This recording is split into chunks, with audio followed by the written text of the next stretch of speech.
Hi everyone, this is Juliana from Raices Cyber. We're continuing another feature today for our cyber career pathways.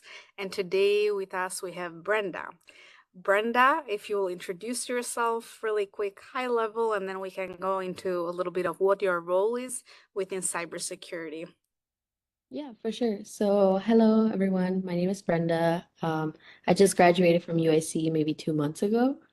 Uh, I graduated in computer science within the College of Engineering, and currently I just started this week my new role at Microsoft as a security program manager.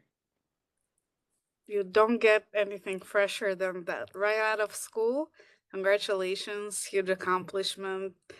I know CS degree is no small feat, but also I think the role you got yourself into right after school is a very, very amazing accomplishment.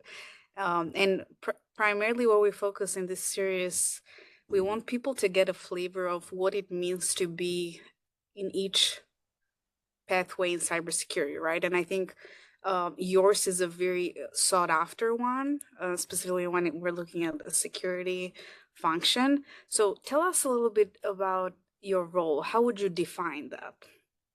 What does I it mean would. to do what you do? Even though I know you're just starting out, right? But I'm sure Mhm. you have by now an idea of what you should be doing. For sure. So there is security program managers, and of course, there's also security engineers. So security program managers focus on the what and the why things are happening the way it is, and what can we do as a solution. We bring those solutions into the space, and then from there, we also end up giving those ideas out to our developers and engineers to kind of see like what are ways that they can kind of develop the solutions that we're looking for. So think of the program managers as the people who are giving the ideas and also the solutions into like the space. So that's kind of like what my role entails. And also when I did this last year as an intern, because I'm a returning intern, or sorry, returning, but I was an intern last year with them. So that's kind of how my idea was into like my role. And it's actually the same thing that I'm currently doing as well this year, or at least as a full timer. So it's like nothing new. It's kind of more into focusing on the what and the why. And when we're looking at the solutions you're helping build, are we talking about products that your company offers? And can you touch a little bit on the stakeholders that you work with? You mentioned engineering. Like, give people an idea of what should they expect, who should they expect to interact with when they're part of like such team, especially from a program manager perspective. Yeah, so the people, or should I say the customers that we're kind of like working with, would be depending on the organizations Mhm. from our teams at Microsoft.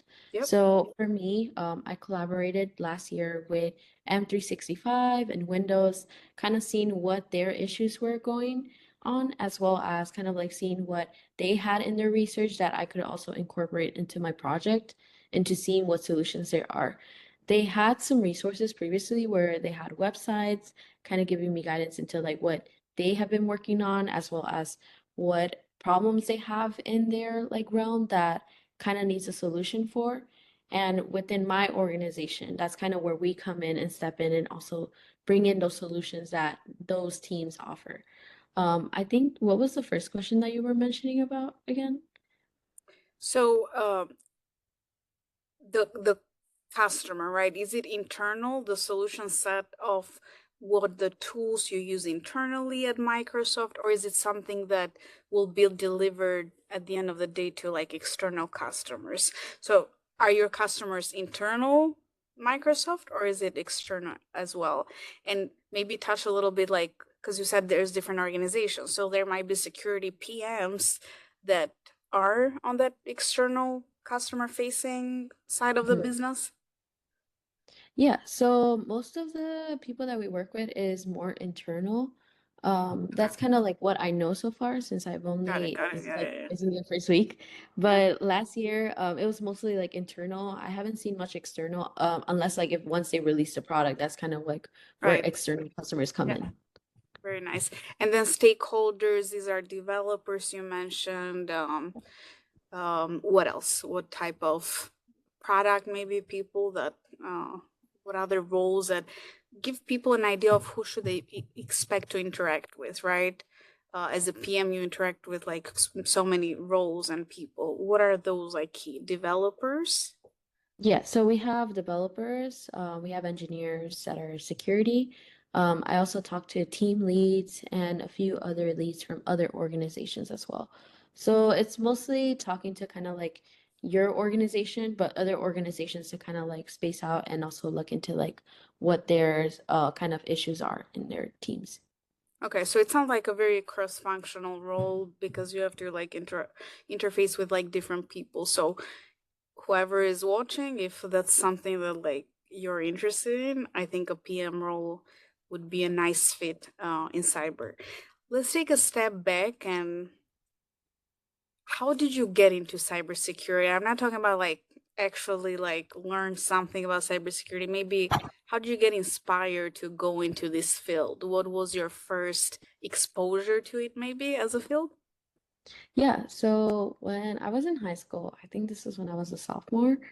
I was part of this program. It was called Cisco Networking. It was like a class that was that was in I did CTE. not. Okay, I didn't know that. Okay, that's it's funny Yeah. because it keeps coming up and yeah, let's go into Yeah. it. Mhm. So my teacher, his name was John Quinn. He kind of like Shout introduced me. out. Yeah, shout out. Yes. I don't know. So So he had us do kind of assignments like packet tracers, and then also like there was opportunities for us to kind of also do competitions even if we were high schoolers. I was part of the CTF back then, but that was kind of for me to kind of see what they were working on. It wasn't for me to like actually compete since I wasn't qualified yet, since I was like a sophomore, and the rest were kind of like more upperclassmen. So I was kind of like seeing like what they're working on, and it was like a DePaul CTF. So when I was looking at kind of their work, I was actually like pretty inspired, and also that's kind of why like I started to do more CTFs because I wanted to try to get more experiences, kind of like having that view of like the cyber side. But at the same time, that's kind of like just like maybe a bit of like exposure. But around my college time, this is like maybe my first 2 years, I was in software engineering, but I wasn't really a fan of it.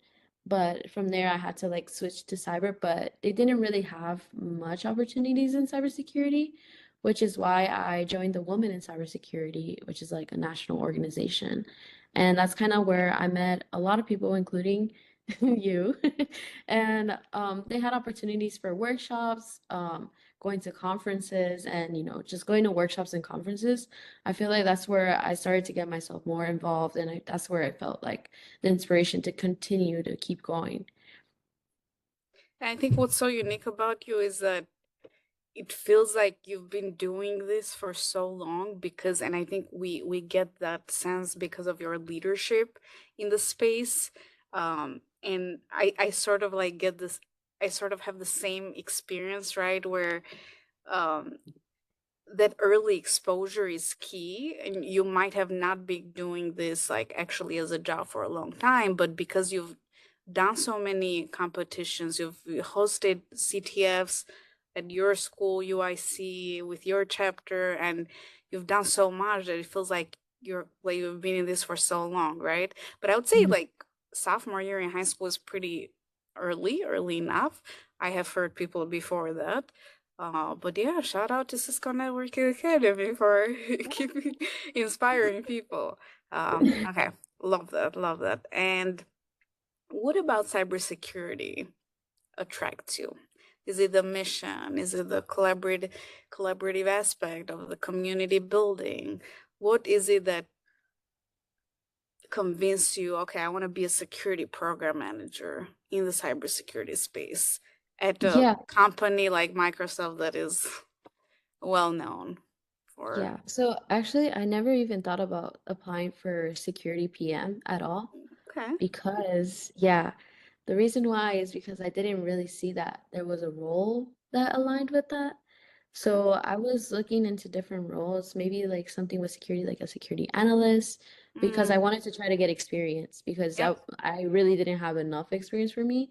Like background wise, I only knew something with IT, kind of like ticket systems and so, but applying for a security analyst, it was pretty much a lot of hard questions because they want to kind of see like where you're at and what your experience is. But, once again, going back into like the teacher, John Quinn, he actually messaged me on LinkedIn and he like kind of sent me this link that someone posted from Microsoft, and they were saying that there were security PMs, Mm, interns available.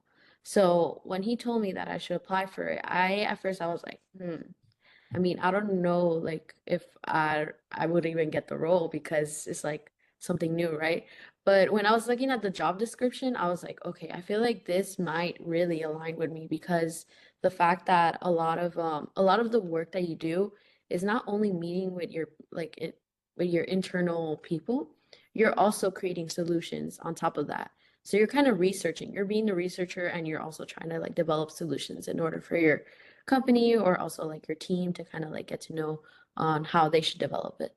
But yeah, when I interviewed with them, it was a pretty good process because it was kind of like mostly them kind of knowing where I'm coming from and what experiences I had. I also did mention in like a good amount of interviews with them, I was like, okay, like just like I'm pretty much a beginner, but at the same time, I have these experiences because there were some questions that they would ask, and I'm like, okay, I may not know this, but I could kind of like give you an insight of like where like kind of I had on my resume. So after that interviews, like it was like a 3 interview thing. It was a full day. um, I kind of got the offer, which is like 2 days after that interview, which I felt very confident about because now that I got myself into that role and I also did my summer internship where I kind of developed my project, it got me more inspired to even stay in this role at the same time. And also just being part of the PM area. can you share?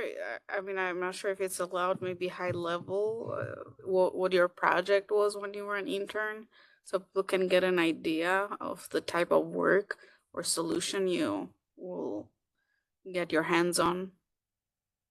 Well, I can only share like High maybe a level, bit. Like high I level. can share like maybe like what I've done Yeah, throughout yeah. that internship. So I guess maybe the first 2 weeks was kind of like meeting with my manager, meeting my mentor, and that's kind of where they introduced me the project on what I was working on. After those 2 weeks, that's kind of where I did my one-on-ones with my manager every week. My mentor meetings were like bi-weekly. And then we have these things called connects. It's kind of like reviews to kind of see like where you're at. So as an intern, you have to do 3 connects, one for the first week, one for the 6th week, and then one for the very last week. So the first week is kind of looking into core priorities, kind of saying what are things that you want to achieve before your second connect, which is your 6th week, halfway of your internship. So kind of for me, I said that I wanted to like expand my learning in cyber, and I Mhm. also wanted to expand my learning into like what I'll be working with in the project. So when you do those kind of like core priorities, the manager will also kind of have to see like what you're working on, and he also has to kind of keep on track with you to see if like you're achieving those goals throughout the till the end of your second connect. So that was kind of like what my first connect looked like. And then those next few weeks was mostly me researching. Maybe like it took around 2 weeks where I did some research. And from there, that's when I started to kind of DM internal managers from other teams to kind of get to know like what their experiences are with the product that I was working on, or should I say software. Um, and from there, that's kind of where like we did our one-on-ones. And then I also contacted a few other people so, like to do coffee chats to kind of get to know what their perspectives are on like my project. Kind of get a view of like what they think about my project so far with all of the solutions I created. So that's kind of like around the first 6 weeks. The 6th week was my second connect where I kind of talked to my manager about like what I currently did, what's my progress, sharing them my documentation and also like documents that I've done that was with my project. And since I did finish my project pretty much like maybe in my 6th or 8th week, That's kind of where my manager was like, okay, it would be also cool for you to do a prototype out of it. So from there, yeah. So Overachieve. then yeah. So then after that, I was like, okay, it would be cool to do a prototype. So I did like a prototype kind of just to see like one of the examples of like what could happen, like if there was attacks. And from there, after creating that prototype, that's kind of where the last 3 weeks, which is my ninth week to the 12th week, was more to create your presentation, present it to your VP, and also get feedback and questions from like teams as well as like, interns that were with me as well. So that's kind of how like my internship was. It's very well handled because not only do you have your manager supporting you, also have a mentor that's able to support you. And I feel like I wasn't even alone in the process because most of the time, I did like end up like researching and doing everything, but they were also always checking up on me to see if I was doing okay. But that's kind of like something that really mattered to me the most, and that's really the reason why I came back. Yeah. Because of the community and also like the people there are really amazing, very smart too, that I'm happy to work with too. And now just coming back, like I'm just more excited to kind of like continue this journey. Excited for you. It's you're definitely gonna grow a lot there. For looking at your past enablement, starting from the Cisco Networking Academy up to this point, and maybe considering your future goals as well, thinking about growing in cybersecurity. What is your perspective on things like certifications as well as hands on labbing and learning that way? Whether you have experience or not, maybe what are some of your goals in terms of learning and getting up to speed with cybersecurity? Because it's a large, I think, what's interesting for your position is you're it sounds like a generalist role, right? You're a PM for at the end of the day your focus is to maybe make more efficient tools for the internal organization while touching multiple perspectives. But for the cybersecurity component, right? It sounds like a generalist type of role because you get to dabble in different parts of it. So, how do you approach learning and continued enablement when looking at certifications and hands on labbing? So I actually do not have a certification yet. Yes, we got Um, one with us first.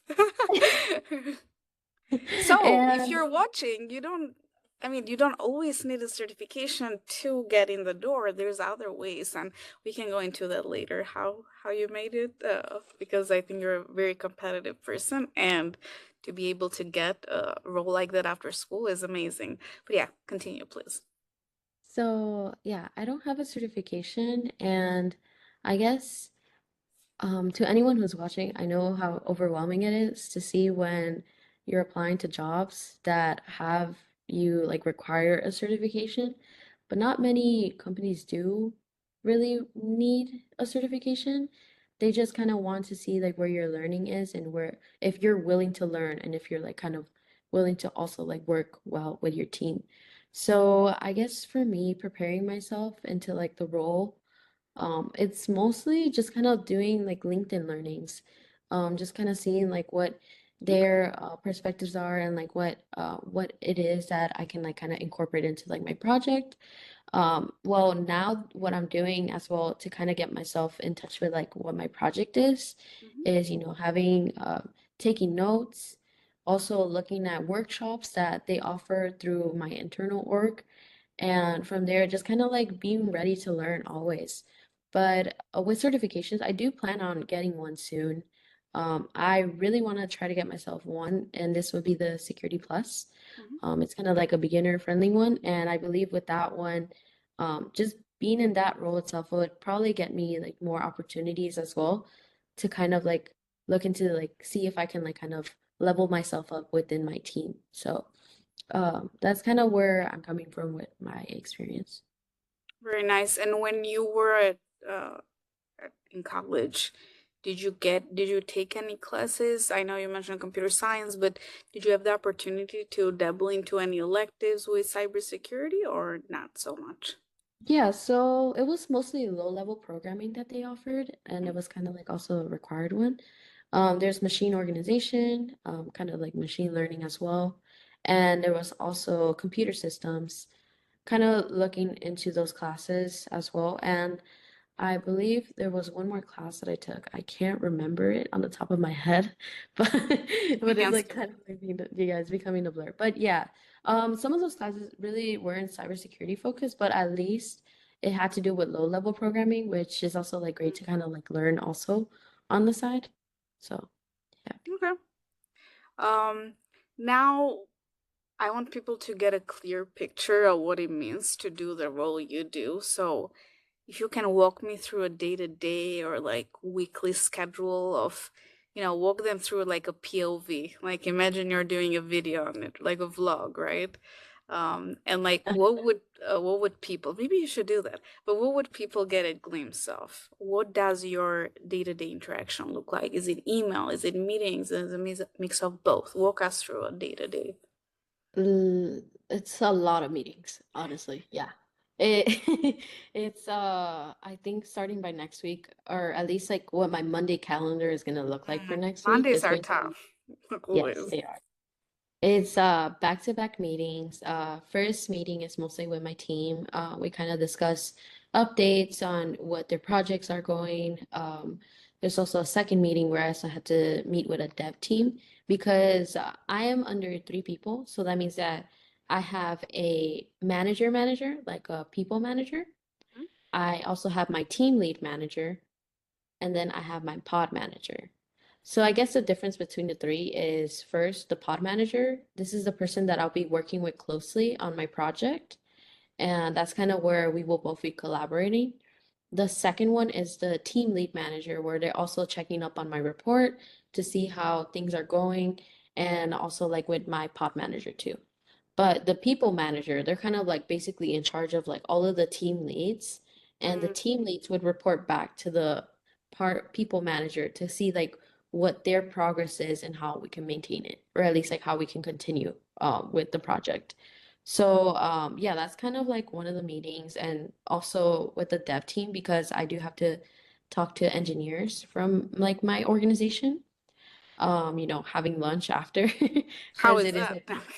like it's not, I actually like it. Yeah, they have pretty nice lunch here, and they have like a lot of campuses, like, or at least like different buildings where they have different foods. So it's nice to just have that. And after lunch, kind of like also researching because most of like my project is a lot of researching, kind of seeing like what solutions I can create, and also like what notes I should take in there that I could also use for later future references. And then after that, I also meet with my pod manager to kind of see like how things are going with the project. But at the same time, right now is the planning steps. So right now we're just focusing on the document where we kind of like create ideas, and we also start to kind of like give out things that we should already have for our team. So yeah, it's mostly a meeting. That's kind of what a PM does. A lot of meeting, but it's also a lot of researching on the back. And does this happen? You mentioned Mondays, or like, does this happen every day? All this meeting structure? Yeah, Wow. it's usually every day. Well, not too much because it's like my team meetings are bi-weekly, Okay. but my pod meetings are like maybe twice a week. And then, the dev meetings are like maybe once or twice bi-weekly. It just varies, but there are breaks, but those breaks should be used for you to kind of like research, put stuff in the document, and also kind of like send that information out to your manager or your pod manager. So if I'm understanding this right, being a PM means you're sort of the person that keeps the project in track at all times. Like that's your actual responsibility, priority. Is it a lot of delegating? Like, yeah, you might go do the research and you come and bring the idea, the innovation and the creativity and maybe the vision where to lead the team. Um, like you have to give them direction, and then for the execution part, is that where developers take over? And so what I'm trying to get at is the type of work. like deep at the core of it, is it a lot of delegating, right? Because we're talking to people that might be thinking of a career change.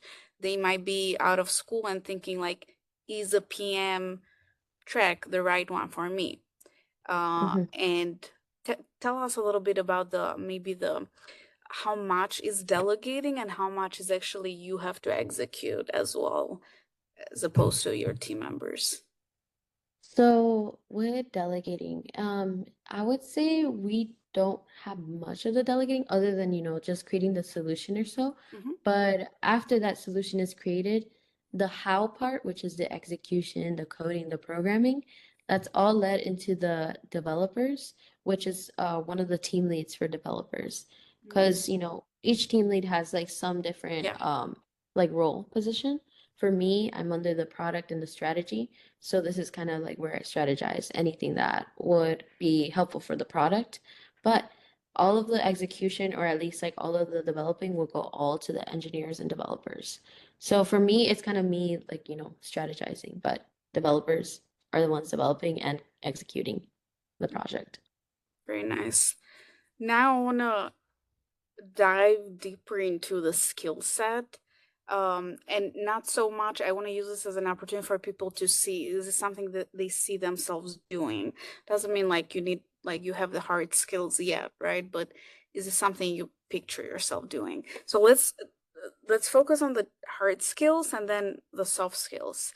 When I hear about being a security PM, what should I know as maybe top tools or top technologies to ramp yourself up with as you interview? Because is this something school prepares you for, right? Like you can do have experience from being on group projects and being that person that like organizes it all or creating maybe like your own things, but I feel like it's something that really the job prepares you for. There's no blueprint or manual. So talk a little bit, maybe the tools that are common. You don't have to expose the tools that you use internally, right? But like as a PM, right? What are some common tool sets and technologies that people should expect to encounter? Yeah, so previously, in these other internships that I had, um, Jira was a common one. Yeah. Uh, I mean, we do have an internal tool, but Jira is like definitely the closest to it. Yeah. And what people do with Jira, of course, is like we have like, our own team where we delegate tasks, and those tasks would be created as like a ticket. And in those tickets, we kind of say where we are, if it's either in progress, complete, or still like continuing to happen. So that's kind of like one of the tools that you should like kind of expect to use when it comes to you working as a PM, because you're kind of also being a leader into your group, and you're also making sure that everyone is kind of like doing their thing. That's definitely one of them. I feel like maybe not school has prepared me much when it comes to like organizing or so when it comes to that. I would say maybe the organizations I joined really did too. They probably helped me the most, because when you're organizing, we use these tools. It's kind of basically we kind of call it like sprints. Yeah. And with those tools, we make sure that, our organization is doing each other tasks, like, making social media posts, or also doing things that align with kind of making sure that logistics is planned ahead of time, so then we don't like miss till like the very end. But I would say most of the tools that you could expect is of course Jira. So Very awesome. Sorry, I had to go off camera there for a bit, but now can we transition into the soft skills? And by soft skills, I don't want people to get the wrong idea. I think that, oh, this is not for me because maybe I'm not an extrovert, right? Or I'm like very introverted. Um, tell us a little bit maybe about the characteristics that if someone has those or can develop those, would be happy doing this type of role. yeah, so I guess one big thing when it comes to PM is making sure communication is out there too. I think with communication, you have to communicate with your manager, or should I say managers, and then you also have to communicate with other people outside of your kind of like organization. Networking is also really big too, because you're not only just talking to them about a project, you also want to get a relationship, like a good relationship between the teammate and you, so then you guys can also like kind of like collaborate well. I would say also making sure that there's time management too, because even Mm, though it's a lot of meetings, you want to make sure that you can also manage to do your own research, create yeah. your own solution. So that's like really big as well, making sure that you're managing your time. And, if there's like really meetings that over, like kind of like they're like already like making sure that they're like over, what is it? That if they're like over, On track. Oh. no, if like there's too many meetings and you're like, oh my gosh, there's too Overwhelmed. many. Yeah, you're overwhelmed. There you go. Yeah. There's so many So words. I mean, yeah, there's so many ways. I was yeah, like, yeah. yeah. But if No, it you're, reminds me. It reminds me when I started my first role. It was a type of. It's not what I do now, but it was an early career program, and as part of that 1 year program, we had to get two big certifications. We had to do role plays, like in simulated customer environments, and we had to go to class for 6 months out of that year. Uh, and we would have like soft skill training as well. Oh, and by the way, it's the first time you're maintaining your like maybe living on your own, like being an adult. So time management, I think, is something that we really neglect when going into our first role. And not only cybersecurity, but it's like relevant everywhere you go. So I'm like Mhm. glad you emphasize that because all of a sudden, like I felt like I was in school again, and I had to like it's kind of like when you get to college, it's like you pick your own schedule. It's like you go do it on your own, but there is structure. And but it sounds like for this type of role, you have to be the person to give yourself structure. Obviously, there are those 3 point of contact managers that you that also keep you honest and keep you on track. But um, I think the earlier you learn to do that yourself, it helps you become more successful quickly, and it makes you stand out from everyone else. Yeah, I guess and also another thing, I feel like one of my managers actually told me this is that try not to feel like you're like overworking yourself a lot. Like don't like stress Mm, yourself too much when it comes to work because if you're just kind of like defining yourself into the workspace, kind of like they're saying that not to like try to separate your work life and make sure to also give more time for yourself to kind of like de-stress, make sure that you're well because like the project is one thing to take care of, but at the same time your mental health, yourself is also yeah, another thing that you should be focusing on too. So I got that advice like just this week. So I really feel glad that like my managers like are very friendly and they're also like making sure that I'm also too good yeah. and they want to make sure that the project executes at the same time making sure that I'm well. So Very yeah. nice. Very, very wise words. Last, I want to close maybe with some more advice. I know you do a lot with community building in cybersecurity. For anyone who's new, who's just graduating, who's might be still in school or even transitioning careers, think about what you advice you would want to tell them as far as like it's one thing to build your skill set and like stay in your own bubble, but I think it's very important we realize early the power of community and how further along you can go with people by your side, and it's a reciprocated relationship. You have to symbiotic, you have to give, and like as well they have to give as well. So talk a little bit about community building and the things you've been doing that you found successful. um I guess with community building, well, just being part of a lot of organizations and also just being part of student orgs have really like got me into connections. Connections, I would say like connections that I would see myself kind of like, going back and doing like, chats with them again. And also, in the Chicago Raices affiliate.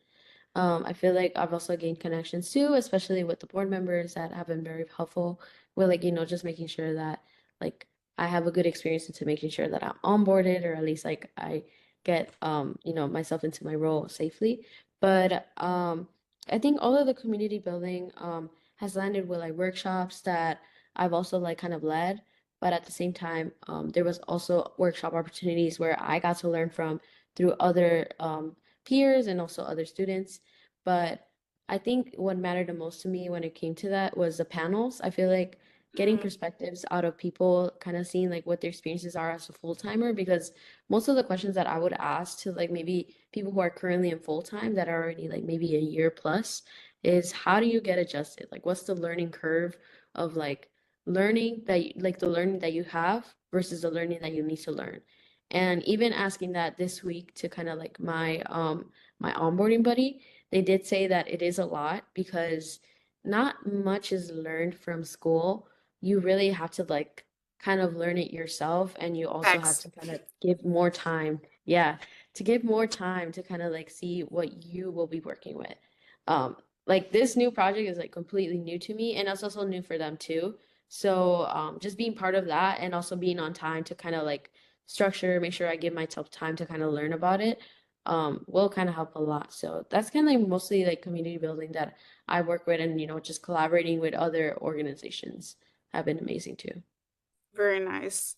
So, is it safe to say that if you're one of those people that really likes planning, having their planners, like at least maybe when you were in school, like color coding everything, I I don't did you have I used to have a planner and I loved it. I thought I could keep it going like manually on paper when I started my first role, but nah, it didn't. I couldn't continue it. But so maybe if that's your calling, like you could do well in a role like this, with a lot of organizational skills. Yeah. I mean, what's funny is that I did used to do that, maybe like at an agenda or so, like like a paper agenda. But then I stopped like just writing it and just putting it on my calendar, like Google Calendar or so, Yeah, just because it was like yeah, I didn't know how I could manage it. And also, if I end up losing a book, I'm just like, yeah. I If can't you find if it. you like some form of that, right? Like Yeah. obviously now it's all online, but But this might. Oh Notion is yes, probably the best. Notion. Love Yeah. Notion. We talked about our love for Notion before Yeah. in the work we did together, but also want to highlight that Raices Cyber. Obviously, we have a lot of good programs, webinars that are educational, and with our Cyber Pros cohorts that we're developing right now, you get a little exposure into is it like, how to prepare for interviews, how to do a little bit of labbing, and our hope is to take these cohorts and convert them into a successful rate of them finding a role in a placement. And hopefully, with this series, we'll be one step closer so that you all can understand what is a better fit for you in cybersecurity, because it's so big and diverse that what's one role at one company doesn't translate into another company. So thank you so much for being here with us today and sharing your perspective.